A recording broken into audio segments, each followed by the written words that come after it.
Resentment among some Chinese still lingers. But so far, protests have been small in scale. There were fewer than 100 people at this demonstration outside a Carrefour store in Beijing. Police were quick to break it up. When our Olympic flame was in Paris, what did the French police do? What did they do when rioters tried to get the flame? Why has our protest, which shows our patriotism, been stopped? The anti-French campaign started spreading on the internet last week, calling for a boycott of French goods. Text messages were forwarded to millions of mobile phones reading "Don't shop at Carrefour."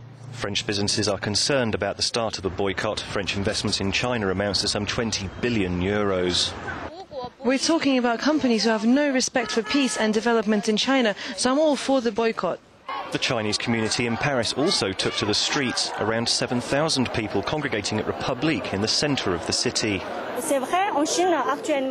It's true that now in China there are still human rights and democracy problems because we're still developing that.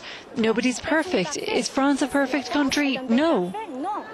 Many of the protesters were wearing T-shirts emblazoned with the phrase, "Let's make the Olympics a bridge, not a wall."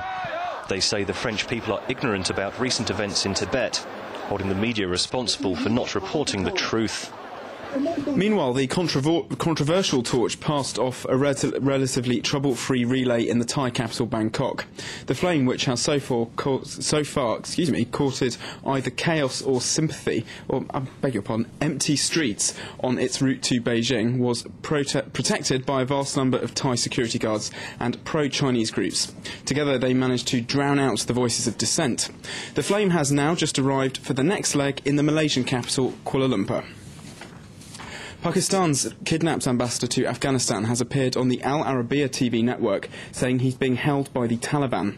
Tariq Azizuddin disappeared in February in the Khyber region, which borders Pakistan and Afghanistan. In the tape, the ambassador urges Islamabad to meet the demands of his captors, though it isn't clear what those are yet. The envoy does say, however, that he, his driver and his bodyguards are being well treated.